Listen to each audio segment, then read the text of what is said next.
Hello and welcome to Sustain, the podcast where we talk about sustaining open source for the long haul. Who are we? Where did we come from? Where are we going? How do I install different versions of Python on this computer? I never understand. Really excited to talk to our guest today. Before I introduce him, I want to make sure you know who I am. I'm Richard Littauer. I'm your host. And I'm joined today by Jack Skinner. Jack is calling in from his office in Sydney, which is pretty dope because we are both down here on the bottom of the world in the Antipodes. As you may know, I moved to New Zealand a year and a half ago where I become pretty involved in the Python community, and that's where I met Jack. Jack is one of the organizers for PyCon AU, which is the main conference happening in Australia every year, which is really exciting. And in this episode, we're going to talk about regional conferences, why they're important for the sustainability of open source, why you should attend them if you can, sponsor them if you can, and what they're all about. So I'm pretty excited to get into that with Jack. Hello, Jack. How are you doing today? I'm doing well. I'm really excited to be here and tell you a little bit about what goes on behind the scenes at a conference and how we think about sustainability. It was a really good overlap when we started talking. We better record this. Yeah. Bit of a backstory there. I got involved with PyCon AU because I realized they didn't have an academic track, and I thought it'd be really fun to have a proceedings like we had for Kiwi PyCon last year. Kiwi PyCon is the New Zealand preeminent conference of Python stuff. And we were talking last night about ways to make sure academics knew about it. I'm like, well, I have this podcast on open source sustainability, which is how we're here together. Jack, before we get into all of that, tell us a bit about who you are. Besides the person with the purple or rainbow hair, what is it you do? How'd you end up in Python world? What's going on? Yeah, so I have I guess you could say a classical engineering training as a software engineer, and I've come up through that sort of pathway in my career. Most recently, though, I'm a freelance consultant, a fractional CTO. I parachute into interesting and challenging projects and programs and environments as a part-time consultant, and I help teams build software better.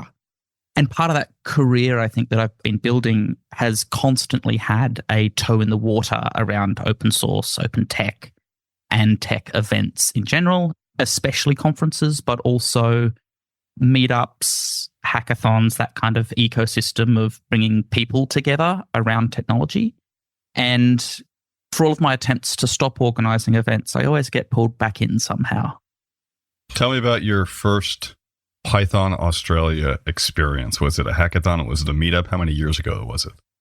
Well, so I think Python was the first programming language I learned way back in high school. I won't mention the year, but a while back. I had a very supportive high school teacher, and he taught Python at the after-school programming club.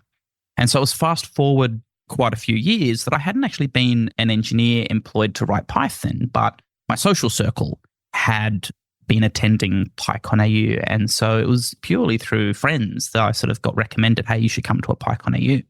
That was probably 2016, I want to say, in Melbourne. And then I submitted a talk the following year. And in 2017, my friend Katie said, hey, do you want to get involved next year? I said, yeah, I'll give you a hand. That sounds fun. And little did I know, I'd accidentally been voluntold to get very much involved in the core organizing of a PyCon. And I've struggled to escape since.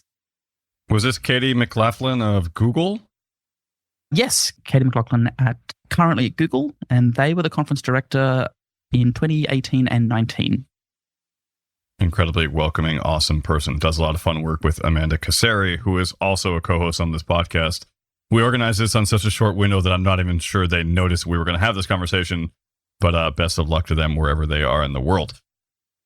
Tell me about PyCon AU. What did it look like in the past? What does it look like since COVID? Ooh, that's a big question. So what is PyCon AU? It is the national conference for people who use Python in Australia. And we use a really broad term because Python is a very broadly adopted programming language. Yes, it's used in your application development. Yes, it's used in your DevOps and your automation. It's used, as we know, extensively in data science and AI and machine learning. And the fun fact is that it's also part of the national curriculum in Australia. And so we have high school teachers teaching high school students Python. Cool. Yeah. And so we have to talk about the PyCon AU audience in a very broad term because we are a very welcoming and all-encompassing conference. And so who is it for? It's for everyone. We even say that we don't expect you to have Python on your slides as a presenter, as long as the message that you're sharing, as long as the story you're telling, the skills that you're teaching, as long as those are relevant to people who use Python, your story has a place at our conference. Now, you asked me an interesting question there, sort of leading into how is it post-lockdowns? And I think in some ways it's exactly the same. We have a lot of the same ethos and the same culture, many of the same processes behind the scenes. But I think also we've had to adapt to very different economic environments, very different operating environments in terms of health and safety. And the expectations of our attendees and our sponsors and everyone in between has shifted in that post-lockdown era. And so while I think the heart of the conference is very much the same, we're operating it in a very different world. And I think we're starting to see that over the last few years with how we engage with sponsors, what the attendee experience is like, where we run the conference even, we've had to be thinking about. Python is part of a wider ecosystem that's not limited to Australia. Python itself was invented by, I believe, a Dutch man. I don't want to say Belgian, but from that part of the world, from the Netherlands region. And the PSF is, of course, a 501c3 based in the US. ED is currently Deb Nicholson, who we've had on this podcast. Hi, Deb, you're great. And they run an annual conference every year. It's been in Pittsburgh for the past few years, I think because they got locked into a vendor where they had to keep going to the same place. And this has been very difficult for them, partially because of COVID and people being less likely to travel, and partially because of the dumpster fire that is currently happening in America. Jack, why would you have a Python conference in Australia and steal money from the PSF when they could really all be going to that conference? So many loaded comments in that question. Where do we start? So the PSF is in many ways the custodian of Python and PyCons.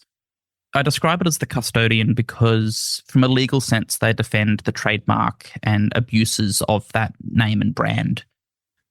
They are also very structurally US-centric, legally speaking. But communities, like those in Australia, are on the opposite side of the world, right? For every community call or office hours that runs, most Aussies are probably asleep. And so our local communities are really important to us to grow and maintain around Australia.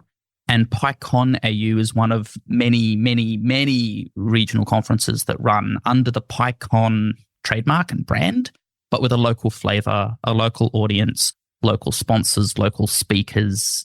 We think local and we act local, very much so. Now, the funding thing's really interesting because anyone that's been in and around the Python space over the last 6-12 months will have seen some of the economic challenges that the PSF has been facing in terms of community demands on their grants programs, corporate funding, and how do they get money into the PSF. And you sort of hinted at some of the long-term financial commitments that conferences are required to make, contracts, venue, deposits, long ahead of being able to guarantee things like attendance or the economic environment that will allow sponsors to cough up larger buckets of money. And so there is no financial support from the PSF to regional conferences like PyCon AU. There's no money to be traded, so to speak, at this point in time. So these local conferences like PyCon AU are 100% independent in that way from a financial perspective. It was a loaded question. It was on purpose. It's good to have a conference down here, and it's good to be able to have the local community be able to go. Now, when you say local, in the case of Australia, keep in mind Australia is a continent. So 25 million people plus the 4 million people in the East Islands of New Zealand. What's different about Australian and New Zealand Python users? You know, at their heart, I'm not sure there is a big difference. I think we share a sense of distance from the world. We share a sense of valuing local community and a sense of camaraderie amongst local user groups and meetups and community gatherings. From a conference perspective, we have to think very carefully about where the majority of our attendees are, the costs of traveling to a conference.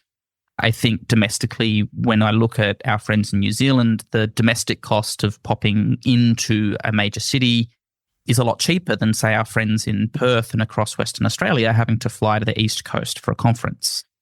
And those considerations work in reverse. If we run a conference on the west coast of Australia, what are the costs that the East Coasters have to foot in order to travel and participate in that conference? And so even just things like which city do we run a conference in took us 6 months to determine for this year's conference. That is a very long time. You didn't just want to put it in Alice Springs and just call it a day, right in the middle? Look, calling distance on averages is certainly a fun destination to get to for Alice, but I'm not sure that there are as many accommodation options, as many concurrent conference rooms. Like the logistics of a conference the size of a PyCon are surprisingly complex and intertwined. Tell me about the size of the conference this year. So I've got some big, hairy, audacious goals of attendance and getting us back to our strength in 2018 and 2019. And so we're looking at 500 to 600 attendees is my target number.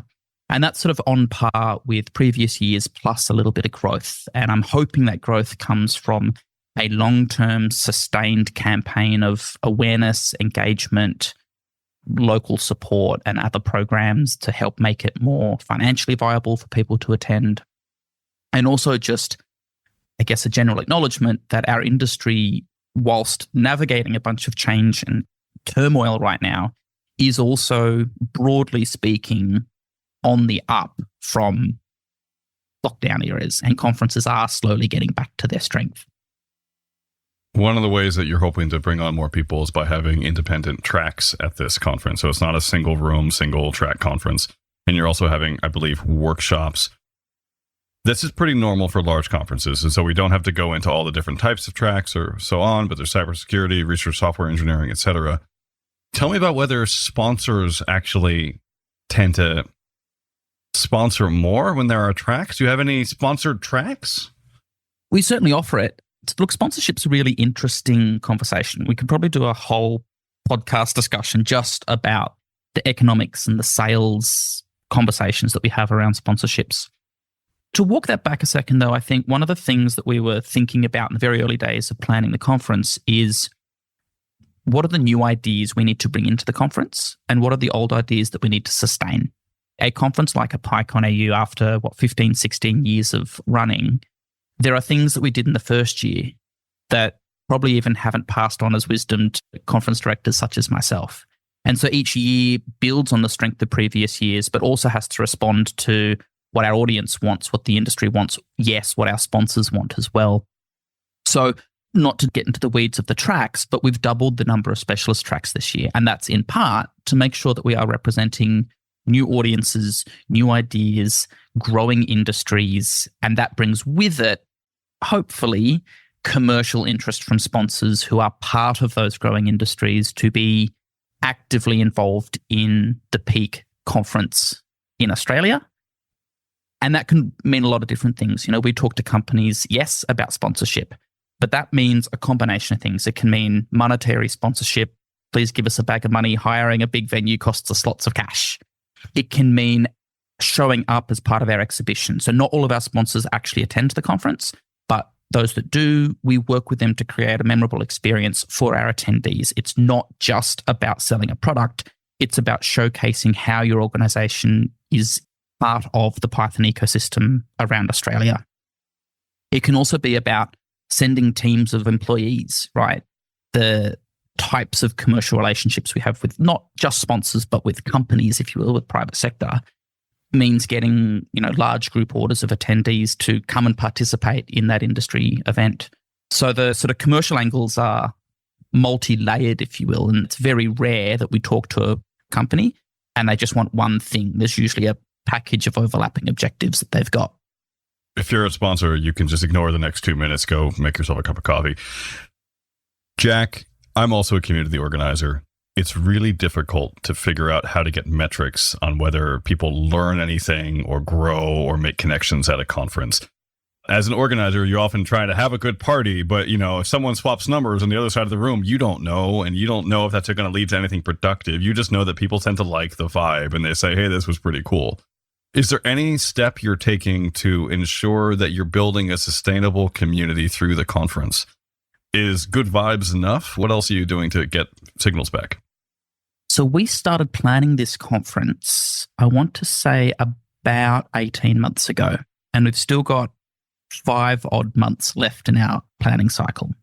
And 18 months ago, we sat down and said, look, running the national conference with a 6 to 9 month planning cycle is not sustainable. Triggering burnout. There are people that have done it for many years and are starting to show signs of not wanting to get back involved again in future years. So we started the 2026 conference planning late 2024. And one of the conversations we had there was around the importance of having local, long-running, active and successful local communities as groundwork, in some ways you might say as pipeline, into the conference. So we did a lot of research and made sure that we knew who was organizing meetup groups and user groups around the country.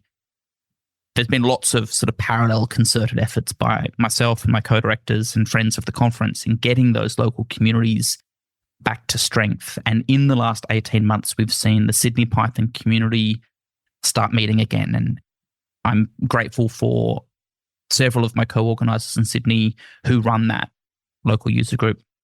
We've seen not 2 weeks ago, the Brisbane Python community is now starting to meet again, and they've got a workshop planned in 3 weeks where I'm going to fly up and help support them and run a workshop for them. And so the sort of precursor was we have to have local monthly-ish gatherings where people are active and engaged and curious and meeting, exchanging numbers, connecting on LinkedIn before we get to, hey, come along to this conference. Once we're at the conference then, we're constantly thinking about ways of connecting people. Now, I don't have anything to announce just yet on a podcast, but we are working actively to find opportunities for meals, for coffee, for social interaction, for networking, and not cheesy, tacky, speed networking type activities, but honest, authentic, organic opportunities to connect. And I'm really keen for some of what is bubbling away in the background that we'll hopefully get to announce maybe next month. We'll see. Does that mean that someone is currently planning the 2027 conference while we speak? So sadly, not yet. Okay. The trouble that PyCon AU has had, and I think many regional conferences and even local communities and user groups have, is what we think about as the pipeline of future directors. Who's going to do this in the future? One of the programs or projects that I'm working on at the moment is establishing what I'm affectionately calling the shadow team. We have conversations with people that go, yeah, I'd like to get more involved. What does it entail? And you kind of go, well, it's no real job description for it. There's not really a checklist of things I can do. Sometimes you've got to generate your own work to run a conference. So we figured maybe the best way is to show people how we ran the conference, the problems we encountered, the challenges we faced, the hurdles along the way, and how we approached those particular challenges over the next 6 months. So that people can say, hey, yeah, I'm interested in a future year, but I've got no idea what I'm committing to. But they can join in our meetings as a silent participant and watch how we run things. They can almost sort of ride alongside in particular roles and learn how particular parts of the conference run. And that, to me, is a multi-year investment. You know, we really want to bring more people into the organizing room, but things like commercial conversations with sponsors, things like contract negotiation with venues, these are things that are typically done behind closed doors and really difficult to share publicly. So the second thing that I'm working on, and this is one of my pet projects as the conference director, is to write more openly long-form essays to share a little bit more about behind the scenes. I think the openness in open source is really important. And a lot of what goes on at conferences and events in open source tends to be a little bit more private and behind closed doors. So there's a category on our news and announcements section on the website called From the Director's Desk. And occasionally every month or two, I try and write a long form expose, if you will, to help explain, look, we didn't just pick a venue in Brisbane and go, yeah, that'll do. We had a planning cycle. We evaluated tens of venues. We traveled, negotiated, considered, budgeted. I think at one point we had 18 variations of our budget to figure out which venues were going to be most economical at different thresholds of attendance. We wanted to find the right place for a PyCon AU, not just say, I'll run it at the place down the road from me. And that commitment in openness hopefully brings more people in to go, yeah, that's something I care about. That's something I'd like to do in the future. And you've outlaid how you go about that from a mindset and a thinking perspective. This all sounds like a lot of work for the community, which is absolutely great. But that work is not going into maintaining open source Python projects. It's not going into closed source, really fun Python hacking. The tension between the amount of community work and the amount of actual time spent with the language that you're doing it for was always hard for me as an organizer. And I'm just wondering if you sit with that as well. Yeah. So fun fact, I have a huge amount of imposter syndrome as a conference director because I'm not employed. My clients don't pay me to write Python. It's the hobby language that I've always reached for. It's the tool in my tool belt. I'm never accountable for a task or a feature using the language. And I rely on my peers, my volunteer team, and my peers in the industry to advise me on, hey, what's the technical thing I need to be paying attention to here? My focus over many years in my career and as a volunteer leader at PyCon AU is very much about the sociotechnical perspective, the community perspective, the bringing the people together perspective. There's a joke comment that I think did the round several years ago, and that conferences are just co-working spaces with interruptions called talks. And while we have some phenomenal speakers and some amazing sessions, that joke in some sense is a reality. I think about a conference as a way to bring people together, to share ideas, to challenge one another, to present new and interesting ways of working, new projects, share skills, grow our network. Thankfully, there's sort of a circle of life. I've met clients and business relationships through the conference as well, which sort of helps me justify the time investment. But for me, the conference is very much community first, and that's why I care about making it successful and sustainable, not just saying, oh yeah, cool, let's run a conference. No, that to me is very core to what I'm trying to build as a conference director. I'm going to skip the how are you dealing with AI question, because obviously you're going to try to figure out, whether the talks are actually good for your audience and whether it uses AI or not. That's going to be a thing. So we can just skip that because whatever. One of the interesting things about Australia is that it's far away from Europe, but it has a significant population size. And as such, it also has to grapple with a lot of the things that other countries have to deal with, including things like policy around digital infrastructure, things like digital rights and how they interact with indigenous rights, and things like education systems. You have many amazing universities in Australia, and how do they interact with the local communities? Whereas there are some smaller countries that don't have to interface in the same way, or there are countries the size of the US or Germany where you can have a Python conference and it doesn't have to interact with universities because it's big enough that enough people will come.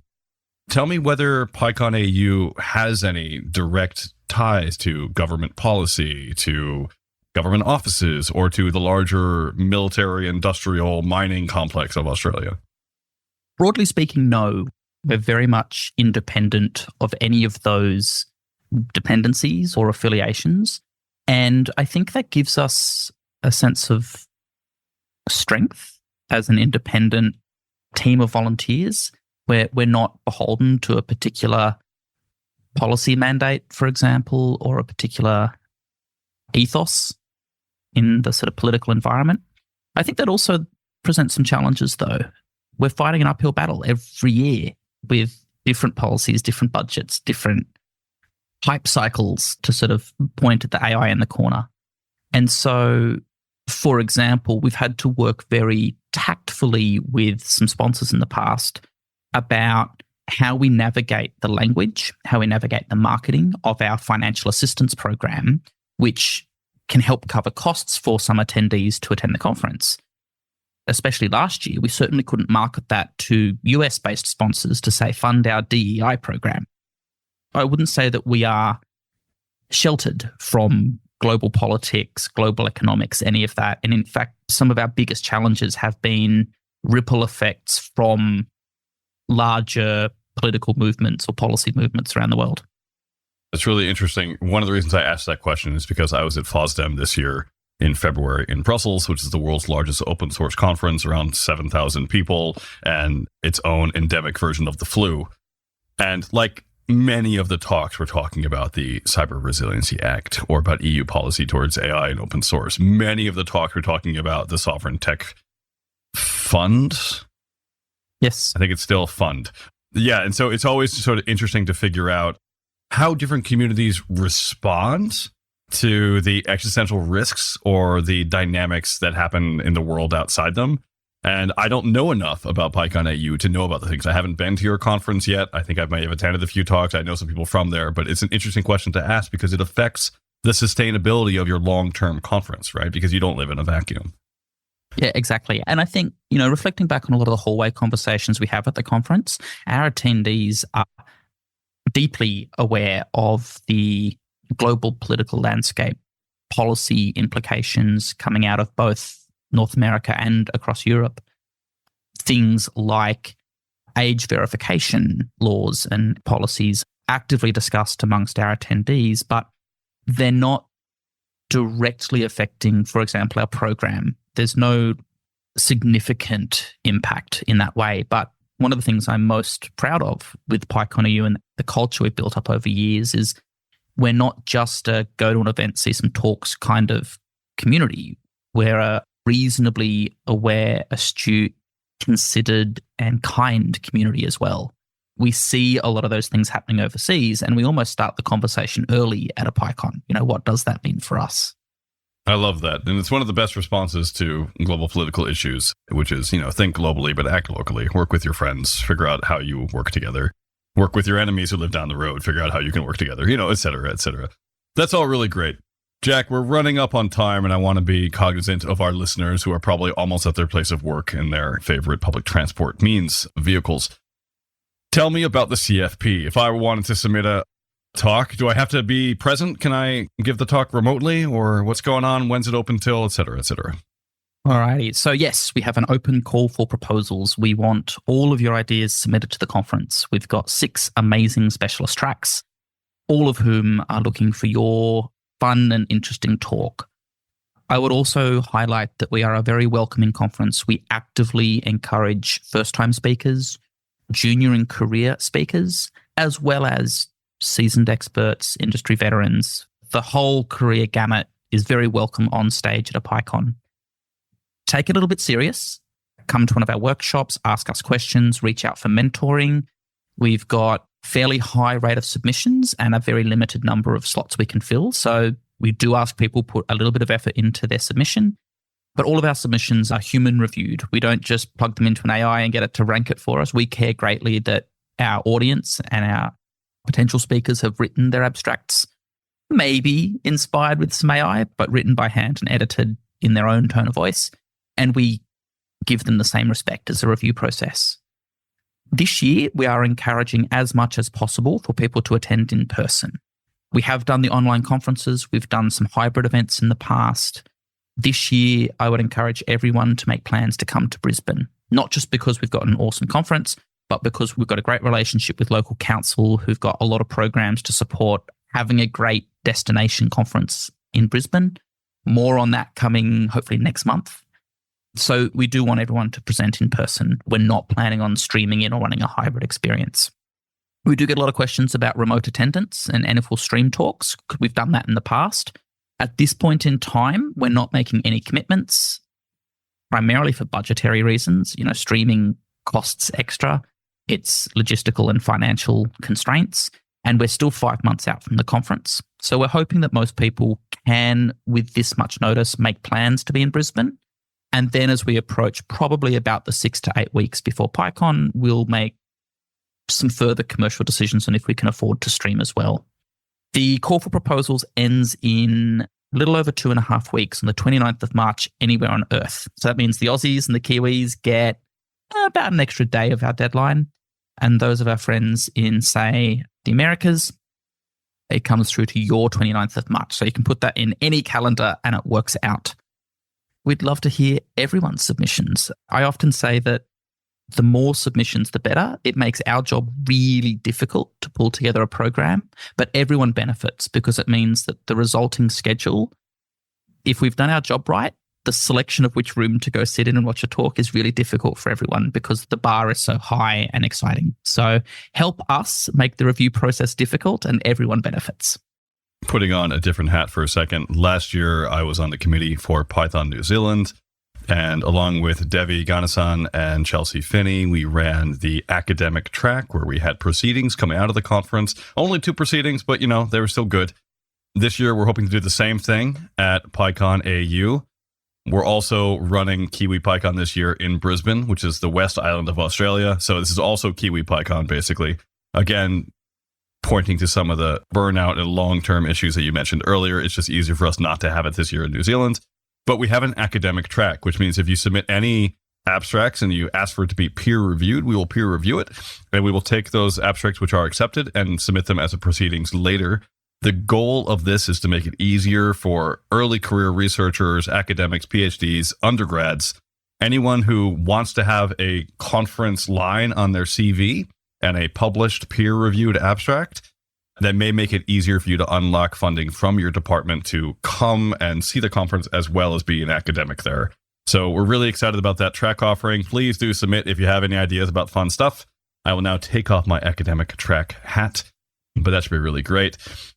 Jack, do you want help? I'll with also jump in if I could. I think it's really important to highlight that as part of those academic proceedings, we're looking to publish both 30-minute talks and also poster sessions. And so there are hopefully very approachable ways for first-time conference participants to submit and be part of the proceedings without having to commit to the extra effort it takes to pull together a talk. And so, yes, we're looking for a mix of formats. Like you say, for academic proceedings, it's talks and posters. We're also looking for workshops, both from our sponsors and from our community. We've got some amazing submissions so far, and I can't wait to see which ones that get selected through the review process, hopefully to be announced in May. Tell me about volunteering and buying tickets. Alrighty. So we haven't opened our call for volunteers just yet. That will happen in the next couple of months, typically speaking in the sort of 2 to 3 months before the conference. Volunteering is an awesome way to be involved in PyCon. We often have first-time attendees put their hand up to volunteer for a free ticket, and they constantly tell us that they have a phenomenal experience at the conference and come back for several years. We don't just ask volunteers to work all day. We work with them to find the talks they want to experience, to meet people they've wanted to meet. We try and provide as much skill development for our volunteers as well, and then we've even got a dedicated role in the volunteering team to run snacks around to the other volunteers and make sure that they themselves are sustained on the day. And so we put a lot of care and attention, and Izzy, our volunteer coordinator, does a phenomenal job at that. So if volunteering is your forte, definitely keep an eye out, subscribe to the mailing list. We'll make lots of noise when volunteering opens. But as hinted to throughout the last sort of hour of conversation, we are thinking very much about the commercial sustainability of PyCon, and a very large part of our budget comes from attendees buying tickets. We do have 2 different tiers of tickets. People who are self-funded or for a hobbyist tier can buy an enthusiast ticket, and then people who attend in a professional capacity perhaps have their employer pay for a ticket, or their circumstances mean that they can claim it as a work-related tax deduction for professional education. We have a professional delegate ticket. And so, simply put, conferences cost a lot of money, and we're all volunteer run. No one takes a salary. Those ticket prices go directly to funding the conference and covering our costs. And so, if you can afford it, buy a ticket. It doesn't matter which tier, buy a ticket. If you can afford it, or perhaps your employer pays you in US dollars, even consider buying a contributor ticket. It comes with a sparkly emoji on the page. These small gestures from individuals to contribute more financially means the conference is more sustainable long term. And to be honest with you, it's a very personal impact. I know multiple previous conference directors who've had significant amounts of stress because looking at the budget up until the day of the conference is a stressful thing. And so if we see revenue from tickets coming in at a steady pace because people are buying tickets early, it means we're less likely to burn out as volunteers and are more likely to be able to come back. And that buying habit has changed over the last sort of 6 years. People are buying tickets later and closer to the conference. And I get it. The economic environment we're in, I've had to make that decision too. But if you are in a position, my biggest call out is get involved early, make that commitment early. It means the world to regional conference organizers. Jack here is, of course, talking on behalf of all regional conference organizers, not just those who can't afford to go to Australia. At the end of every podcast, we have Spotlight, where we highlight other people's projects or things that we think are particularly great and that we want to lean on. I was reminded this morning about Simon Kirby and Andrew Smith, two of my lecturers at the University of Edinburgh, who first introduced me to Python, unwittingly not knowing that they were going to lead me down this rabbit hole of open source where I am today. They continue to be academics. Simon Kirby had a really interesting paper in Nature in the past 6 months about whale song, which you should totally go check out. And I just want to say thank you to both of them for introducing me to Python and iterative learning models and agent-based coding. That was just very, very fun. Back when agents meant making little people do stuff on a screen. So that was really great. Thank you so much. Jack, what is your spotlight today? I'm going to be selfish and I'm going to talk about two projects. I think of them as companion projects. So I want to highlight pretalx and pretix. These are both Python-based open source projects that we use at PyCon to run our conference. Now, we also pay the hosted fees to have these run for us. We're in the business of volunteering to run a conference. I don't want to maintain a server and have to do patching, so we use the hosted version as well. So pretalx is the software we use to receive all the talk submissions and then also run through our review process, run our schedule, run our acceptances out to speakers, sadly also have to send our declines. That having a custom tool that's open source and written in Python is A, a phenomenal empowering tool for us as a conference, and B, we're very happy to pay for that tool because it reinvests into a business that is invested in the longevity of that open source project. And then pretix is the software we use for ticket sales. We're not just a 3 or 4 ticket type conference. I think behind the scenes, we've probably got about 30 odd different ticket configurations, variations, price points. We've just sold out of blind bird tickets. We had tickets on sale for almost 6 months. All of the complexity of our registration desk on site, things like t-shirt distributions, all of that complexity and logistics we run through pretix. And it's a sort of phenomenal pairing of Python-written, Python-powered software that is open source, but also we're very happy paying for. And so I just want to give the teams behind pretalx and pretix a shout out, both feature-wise, I love their project, and support-wise, they're wicked. So yeah, big shout out there. Excellent projects. We use them as well for Kiwi PyCon. Highly suggest. Jack, thank you so much for coming on this podcast. It's been really, really good. Listeners, you can find out more about Jack by going on podcast.sociotechnical.org and looking at the show notes, where we will have some of the links from today, as well as some teasers about what happened during this episode that you just listened to. You can also find out the social media for PyCon AU, so you can go submit your CFPs or your Ps because they've been CF'd. So do go do that. While you're on podcast.sociotechnical.org, you can share that URL with other people on social medias. You can share it on LinkedIn, on Mastodon, on Bluesky, where Sustain also is as well. So feel free to link us in those chats. You can also share it in your local Slack groups and your local regional groups. That'd be really, really good. You can like this podcast wherever podcasts are bought and sold, such as Apple, Spotify, other horrible doom things. If you know a really good one that's like open source, let me know so I can interview them so we can host this on their platform. You can join our discourse on discourse.sociotechnical.org to talk about this podcast or other stuff about open source sustainability. And you can, of course, email me and say, Richard, you're getting worse at doing this like Medicaid thing at the very end. Why don't you do it better? At richard@sustainoss.org or podcast@sustainoss.org if you have any thoughts, complaints, wishes, where to send flowers. That'd be really, really great. And finally, when you're buying your PyCon AU ticket, if you have an extra $5,000 in your pocket, go to opencollective.com/sustainoss and donate to this podcast. We have been funded partially for the next year through Curious, the community for university and research institutions open source program offices, which is super exciting. I also help run that community. If you ever want to talk about it, I will have other guests on this podcast who will. But thank you so much to them, and we're still looking for a co-sponsor for the other episodes. And with that, finally, after all that is done, Jack, thank you once more. Super fun. Long live PyCon AU. Do a great job. Looking forward to hopefully being there, and thank you again. Thank you so much. It's been a blast, an awesome conversation, and I can't wait to see you and everyone in Brisbane in August.